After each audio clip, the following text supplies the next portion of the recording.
Hey, I'm so glad you're here. I'm showing you how I make tomato gravy. I have some fresh tomatoes we've been blessed with, and I'm making these for lunch today. And I don't really have measurements. I use bacon grease for this, and so I probably started with about 1/4 cup of the bacon grease. And anyway, then probably about that much to maybe another tablespoon of the flour. Now keep in mind, the more flour you put, the more of the wet ingredients you've got to put to thin it out, or it'll be so thick. And you want it just to be a nice creamy gravy.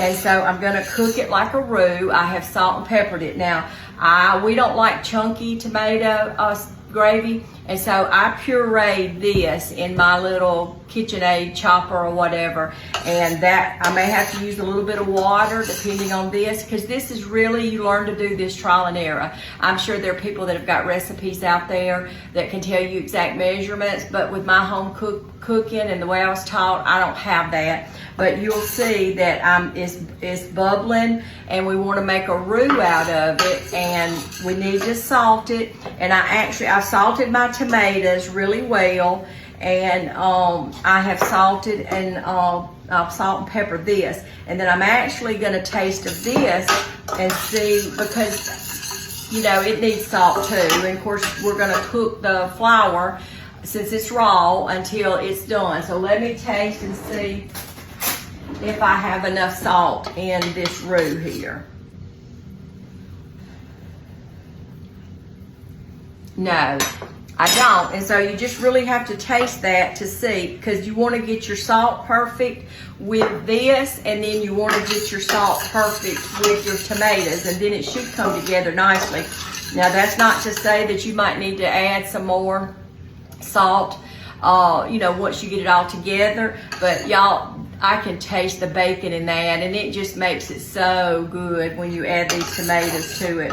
And so it's starting to brown, and you have to be careful because it will start to clump up. I had cooked it a little bit before I got you on here. You want it to be a little bit liquidy. I've got smoking over here. I don't know why. I guess because it's on this I don't know, the eye or whatever. And so that is done enough for me, because really and truly, when I put the tomatoes in there, other than getting it thinned out, I don't cook it very long after that. And so this, see how brown it is? Okay, and see how kind of it's wanting to clump up in the middle because it's cooking? Well, I want to keep it kind of liquidy. And so, and now that I cooked this, I've got about 2 cups of tomatoes that I have pureed. You'll hear it hit that pan, and I will use water to thin this out. I said you may, but as soon as I said that, I realized that I would. And so it'll start thickening as you put the tomatoes in there. And so we're gonna cook it, because I wanna cook them a little bit too, but I'm gonna start adding some water. And again, don't overdo your flour, because the more you do, the more water or the more liquid you've gotta have to thin it out. And I like my tomato gravy just to be a good tomato flavor. I will taste that bacon a little bit. It won't be a whole lot, but anyway, it's starting to thicken, and so I'm gonna add a little more water. And then I'm gonna cook it until I get the consistency that I want in it. And I have made, there's a little piece of bacon in there actually, I'm seeing. I've actually made 2 pans of homemade biscuits this morning for us to have. So I'm gonna do another gravy I'm gonna show you as well. And so I've got a biscuit here. I'm gonna show you how it looks on the biscuit. So we're just gonna keep cooking it and till we get it like we want it.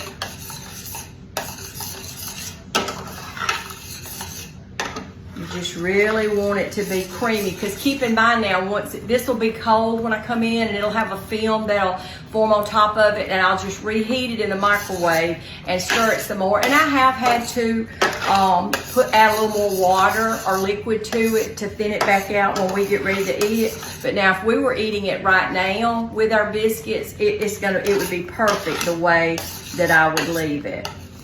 I see that I've got a couple of little chunks of the, and you know, if you find that you got it too thick and it clumps on you, that's why it's important when you put your grease in there and your flour, make sure that's thinned out and don't let it be clumps. If you put too much flour, add you a little more oil so that it's not clumpy, because you do not want it clumpy. This is so pretty. And it's still, I'm gonna add just a touch more water because I know that when it cools down and everything, it's gonna be thicker. But y'all, this is so good. Now, all of my family, I think, but a couple of them eat this. They might not be, may just be 7 of us that do. But the other gravy that I'm gonna make for you, I'm gonna make a beef gravy. Now everybody eats that, well, except Braden. Y'all know I told you he's a picky eater, so he doesn't eat the gravies or whatever. Now he'll love those biscuits because he'll ask me a lot of times, Bella, are you making homemade biscuits? Okay, now I may cook it a little bit more. I'm not gonna hold you, but I just kind of, this is the consistency I want my gravy, because when it goes over the biscuit, I want you to be able, I mean, it's just so much better. See that? Okay, so let's open it. I'm gonna need to taste it one more time and see if I'm okay with my salt. Yes, that is so good. Okay, let's open this up a biscuit. I want y'all to see just how pretty. I got a smaller biscuit, and then I'm not gonna use much of it because my family's gonna wanna be eating that. But look how great that looks. It's good for breakfast, lunch, or supper. It is so good. I hope y'all will try this. Again, I'm sorry, I don't have exact measurements, but I wouldn't talk to cook that this way. So anyway, this is really good, especially if you've got your fresh tomatoes. I hope that you'll keep peace in your heart. No, faith in your heart, peace in your home, and good food on your table. I love you, and God bless.